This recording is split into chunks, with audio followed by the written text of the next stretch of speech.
उत्तर प्रदेश के मैनपुरी जिले से एक बड़ी खबर सामने आई है, जहां एक बार फिर बाबा का बुलडोजर गरज उठा। शासन के सख्त निर्देशों के बीच एंटी भू माफिया अभियान के तहत प्रशासन ने सरकारी जमीन को कब्जा मुक्त कराया है। मामला तहसील भोगांव क्षेत्र के कस्बा अलीपुर खेड़ा का है, जहां एक ईंट भट्टा स्वामी पर चक्रोड की भूमि पर अवैध कब्जे का आरोप था। जानकारी के अनुसार कस्बा निवासी आशीष पांडे ने जिलाधिकारी को एक शिकायती पत्र देकर आरोप लगाया कि कस्बा निवासी दीपक पांडे, जो शुभ लक्ष्मी ईंट भट्टा के स्वामी हैं, ने मरघट जाने वाले रास्ते के सरकारी चक्रोड भूमि पर कब्जा कर लिया है। शिकायत पर राजस्व विभाग की टीम ने मौके पर जाकर जांच की और इस कब्जे को चिन्हित किया। प्रारंभिक नोटिस दिए जाने के बावजूद जब कब्जा नहीं हटाया गया तो प्रशासन ने 4 दिन बाद बुलडोजर चलाकर अवैध निर्माण ध्वस्त कर दिया। इस कार्रवाई के दौरान राजस्व विभाग, पुलिस बल और ग्राम प्रधान सहित कई अधिकारी मौके पर मौजूद रहे।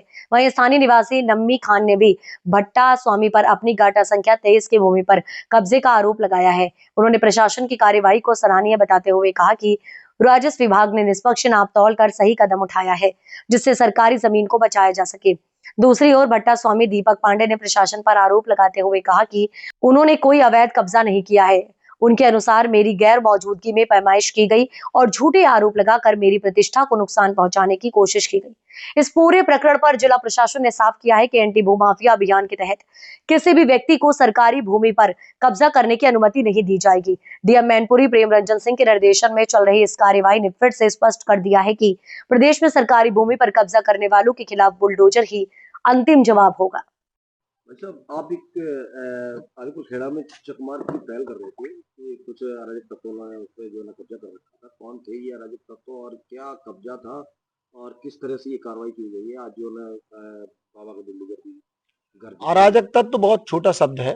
दरअसल ये अलीपुर खेड़ा के भू माफिया लोग हैं और इन्होंने इस लड़ाई की शुरुआत ऐसे की कि हमारे पास कभी हमने तो न कभी पूरे जीवन में जमीन खरीदी न बेची, उसके बाद भी उन्होंने हमारे जैसे सामाजिक व्यक्ति को भूमाफिया बनाने की कोशिश की। तो मैंने उस पर एक सरकारी चक्रोट की नाप डाल दी और सरकारी चक्रोट पाया गया। आप सब लोगों ने भी देखा होगा, सारे प्रशासन ने भी डिमार्केशन कर दिया कि वो पाया गया 227 दीपक पांडे, जो भट्टा के ओनर हैं, संचालक हैं, उनके भट्टे में। और वो 1.5 बीघा जमीन पर, नम्मी की जमीन पर 2023 नंबर पे कब्जा किए पाए गए, सरकारी चक्रोट पर कब्जा किए पाए गए और उसके बाद में डीएवी स्कूल की 27 बीघा जमीन पर भी कब्जा किए पाए गए। उसके अलावा भी कई ऐसे नंबर हैं जिन पर उनका सीधा सीधा अतिक्रमण है सरकारी जमीनों पर।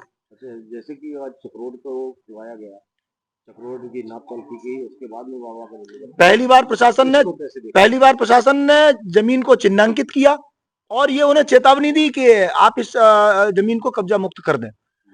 4 दिन के प्रशासन के इस बात के बाद भी उन्होंने आज तक कभी कोई एक ईंट और अतिक्रमण नहीं हटाया। आज प्रशासन दोबारा से बुलडोजर लेकर गया था, लेकिन बहुत प्रयासों के बाद में, बहुत आंशिक जमीन को उनके द्वारा, बड़े प्रयासों के बाद, प्रशासन के प्रयासों के बाद आंशिक जमीन को उन्होंने मुक्त कराया है, लेकिन 95% जगह अभी भी अतिक्रमण की गई है। एक मामला हो रहा है कि भट्टे में कुछ लोगों की और भी जमीन कब्जे में है। भट्टे की जमीन का जिस दिन नाप होगा, माप होगी, तो भट्टे की जमीन के अलावा भट्टे की जमीन पर चारों ओर जितने नंबर हैं उन सब पर भट्टे का अतिक्रमण पाया जाएगा। आप ये देखिएगा। क्या नाम है आपका?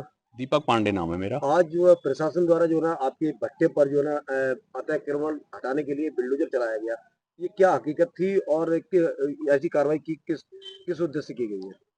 देखिए साहब, ये आज जो इन्होंने रात में आके हमारे भट्टे पर बुलडोजर चलाया है, ये बिल्कुल ही गलत है।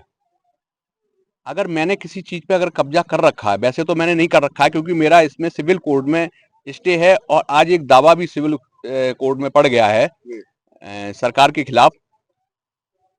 और ये अगर इन्होंने आज रात में आके इस चीज को किया, ये बहुत ही गलत है। मेरी गैर मौजूदगी में, मेरा छोटा भाई था, उसकी मौजूदगी में किया, उसने मना भी किया, उसने स्टे की कॉपी भी दी। उन्होंने कहा चक्रोड पे कोई स्टे नहीं है। एक चीज आप ये बताइए, मैं पत्रकार महोदय के माध्यम से मैं सरकार को और शासन को ये बात कहना चाहता हूं, अगर मैंने किसी चीज पे पहले तो कब्जा किया नहीं है, क्योंकि उस जमीन पे स्टे है, जमीन नीचे है, उसी पे चक्रोड है।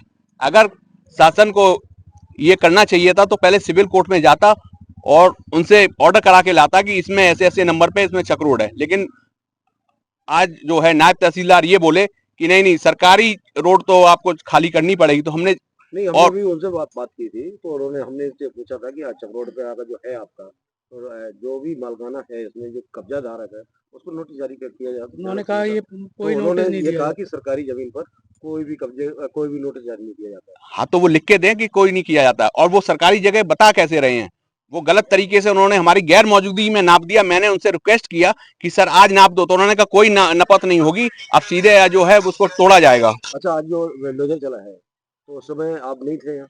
हाँ मैं नहीं था मौजूद, तो आपको अवगत भी नहीं कराया गया? मुझको अवगत भी नहीं कराया गया। तो क्या ये प्रशासन का ये जो रवैया है वो कैसे देखते हैं आप? मैं प्रशासन का रवैया बहुत ही गलत समझता हूँ इस चीज को लेके। अगर इस चीज को लेके अगर प्रशासन ऐसे करता है तो बहुत ही निरायत गलत है। शासन प्रशासन सब मिले हुए हैं।